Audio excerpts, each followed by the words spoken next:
Hello everyone, and welcome to your second royal reading today here at MadWorldTarot.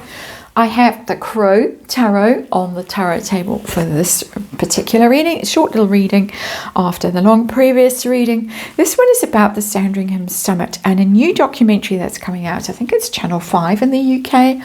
About the Sandringham Summit, about Megxit, about what actually happened behind the scenes. Some of it I tend to believe, some of it not so much, depending on who the source is of the information. But anyway, we hear for the first time that Meghan Markle was banned from the Sandringham Summit because she was smarter than Harry, and the royal family feared basically that she would be harder to railroad than Harry. If she was allowed in, if she was allowed to participate, she had a much clearer idea of her goals and what she wanted to achieve than Harry did. She would be harder to sort of they use the word railroad, so we'll stick with that. Meghan, of course, by then was ensconced in Canada with I nearly said kids, with Archie and the dogs, and she'd done a runner, she'd left Harry to fend for himself. She wanted to phone in to the Sandringham Summit, but the royals said absolutely not, because they didn't trust her. They didn't know who else might be listening in or who might be recording it and what she might choose to do or they might choose to do with the recordings. Turned out that they were absolutely spot on with their suspicion. So Harry was left to negotiate on his own, old Dumbo, left to fend for himself. Meghan was very quick to complain on the Netflix documentary, or to Oprah, I can't remember which, about how unfair it was that she wasn't allowed a voice in these negotiations. It was her future and she was shut out. She wasn't allowed to represent herself. She wasn't allowed to be heard. But of course, this was all her idea, in my opinion. She'd been cooking this scheme up from day one, also in my opinion. Let's remind you, this is all my opinion. This is just tarot for fun and entertainment. My opinion, my speculation. We read energy here. We test energy around stories like this. And there is, of course, a disclaimer in the box below. I'm going to do a little 7-card reading. Going to look at this. The trust issue. I want to know about the royal family and why, basically, they were so suspicious of her. And then I want to know who they'd rather negotiate with. Harry, what they thought about his negotiating skills, what they thought about Meghan. Was she really just so whip smart that they couldn't risk having her around? That she might manage to bully or intimidate or threaten or something. I don't know what they thought, but we're going to ask the question. And then we're going to look at the outcome, the agreement that was thrashed out. And we're going to ask how the royals felt about it and how Harry and Meghan felt about what was achieved. No half in or half out, all out, basically. That was the outcome of the Sandringham Summit. That's what Harry got. Lost his HRH, lost his security, lost his royal, lost his role as a working royal. Meghan allegedly furious when it was broken to her that this is what happened. Lots of furious people. Prince Philip wouldn't hang around for it. He stomped off, wouldn't participate. Prince William allegedly, according to this documentary, grieving the loss of his brother afterwards. A very bad day in the royal history. We get the Fool. And that's interesting because it's a fresh start. Of course, the Fool card as our underlying energy. So that's Harry and Meghan off on their new adventure, Megxiting, off to see the world. The two grifters, as I love to say, off to see the world. But also the Fool is quite literally a fool. I don't usually read it like that, but we're talking today about this headline that Meghan was banned from this Sandringham Summit over smarter than Harry fears. There it is, the Fool. So it's shown up as the underlying energy that one of them at least was perceived as a useful idiot, rather dumb or stupid in negotiations, and the other one rather too smart to be around. There we have it. That's our underlying energy. I'm not saying it's true, but I'm saying that that's what's shown up as the underlying energy. So let's get to the heart of the reading. What are we dealing with? Judgment, decisions, settlements, Sandringham agreement. That's what we're dealing with. We've got two major arcana like we had in the previous reading, and that means this is critical. It's life-changing. When you get major arcana in a reading, it's not small. It's not, oh, well, it'll change tomorrow, and if you do a reading tomorrow, it'll read differently because something's unlocked in the energy. This is life-changing for the royal family and for Harry and Meghan. And it's about reaching a decision about what they can and can't do, what they get. Do they get security? Do they get HRH? Do they get their charities? What do they get? It's all up for discussion at that Sandringham summit. So we're going to ask first of all the trust thing. I want to just question the trust issue around not allowing Meghan to phone in because they feared what might be going on. I've got the Knight of Cups. Now that's interesting because it's not giving me spying and recording energy. It's giving me something else. It's giving me manipulation and persuasion. There are two Knights of Cups who were at this meeting, the then Prince Charles and Prince William. I doubt very much that Meghan could persuade Prince William against his will, but she certainly had quite some power over the then Prince Charles. I think that this card is telling us, this is my suspicion, my speculation, that they were more concerned that she might phone from Canada and play the pity game and persuade Prince Charles. Now, Neil Sean just done a very interesting chat, one of those long ones, about what happened the day the late Queen died and how Meghan was trying to get on that flight up to Scotland to be there so she could monetize it, tell the tale, whatever, according to Neil Sean. And Prince William was the one who said, no, you can't. Charles was wavering. That is Charles wavering. They didn't want her to manipulate and influence him. That's how it's reading for me.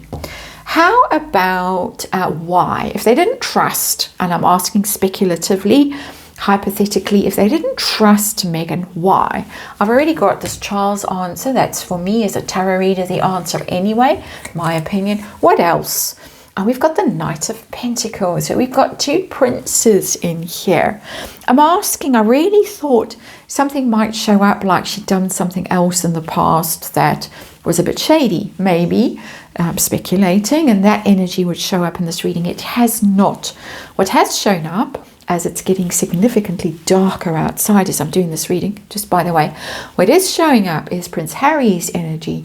She'd already managed to persuade Harry into doing something that was really against his best interests in the long run. As we have seen how it's gone. It's been disastrous for him. He's been a fool, in my opinion. There it is. That she had such power over these two royals that they couldn't allow her into this meeting. Harry, of course, there. Charles there. The voice on the phone. She's got a very hypnotic and manipulative voice. I personally wonder about things like NLP and whatever else she might have done, what strange powers she has, particularly over men, but we've seen strange powers over women too in Montecito. Interesting that they viewed her, in my opinion, as a tarot reader, they viewed her as so dangerous to these two men that they had to shut her down and not allow her to phone in, assume a video call, and make her case, plead her case. That's how it's reading for me. How about negotiating with Harry versus negotiating with Meghan? So Harry, what did they think about Harry as an opponent? We got the Queen of Swords in reverse. That's more that he would be doing someone else's bidding. Queen of Swords in reverse. That's not his energy, not at all. So either doing someone else's bidding, and we know whose bidding he would be doing, Queen of Swords. He was her messenger, basically. I believe she cooked this whole thing up herself with her lawyers and her agents and her Marcuses and her everyone else from day one, her Oprahs and whatever else. I think it's a fairly plausible belief. I think it's backed up by evidence, but we're going to say allegedly. So that's the first thing. But also the late Queen was there, and she very often shows up in my readings as Queen of Swords. Her official birthday, of course, Gemini birthday, June, Trooping the Colour. That's her. And I think that she felt that she could dominate him quite easily with that Queen of Swords in reverse energy, sort of intimidate and overpower and overrule him, being in her role as monarch rather than in her role as grandmother. That Queen of Swords is very monarch. It's not granny energy. It's not Gan, not at all. Harsh energy, very calculating, very cold, very unemotional energy. So I don't think they viewed him as an intellectual giant that it would be hard to intimidate and sort of outwit. How about Meghan? Negotiating with Meghan, what did they think of that? According to this Channel 5 documentary, they were worried about it. We got the Chariot in reverse. The Chariot is an interesting card because it's very ambitious. Very ambitious. It has a goal. Very much it has a goal. It has a destination in mind in the Chariot energy. It's a willpower. It's forceful. It's directed. This is what I want. This is how I'm going to get it. Nothing's going to get in my way.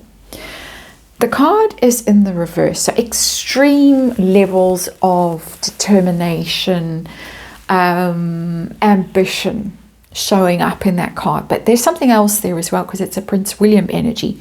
And he's now shown up in his major arcana Chariot, Cancerian energy, of course, and it's in reverse.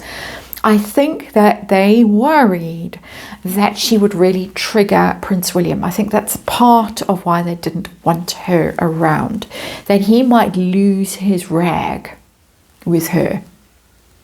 And then she would get her way, she would record it, he would explode, he would say something terrible, it would be on camera, it would be on Zoom, it would be on whatever, it would be on social media, it would be the end of Prince William. That's my opinion anyway. Interesting energy that's shown up there. Outcome quickly for the royals. How did the royals feel about the outcome of the Sandringham summit? Weakened, sad, disappointed. It was almost a mortal blow for the royal family that it should go this way, because the strength card is a royal family card, the lion, the symbol, and what it stands for, royalty and all that stuff, and strength and courage and bravery. It almost like a cowardly result. It would look bad. It would look mean-spirited. It would look cruel. A strength card upright is open-hearted, is victorious, is generous, is loving. It's the reverse of all of that. So they felt that it would reflect badly on them, and I think just generally felt that they had lost something very important. Harry and Meghan, I think that they thought initially would be very useful new members of the royal family that would bolster the royals with the younger generation, with the multicultural elements, the woke elements, gone. How about Harry and Meghan? How did they feel? We got the Queen of Wands in reverse. Meghan was furious. Furious, furious, furious. Could not believe that it had gone as badly as it had gone. Her whole plan came crashing down. The thing that I personally believe she had banked on, she had planned strategically from the moment she met Harry. That's what I personally believe. I don't have any evidence for that. It's an energy belief. It's an opinion that I'm expressing. But she was mad as a snake that this is how it went. So worse for the royals, actually, because they've got major arcana. They felt it more keenly in terms of their future and their reputation. But she was crazy mad with anger at Harry, at them, at everyone. That was a big moment when the whole revenge thing activated, and she was like sworn enemy after that. That's how I'm reading the energy anyway. This is my personal energy reading. Thank you for watching. I'll see you again tomorrow.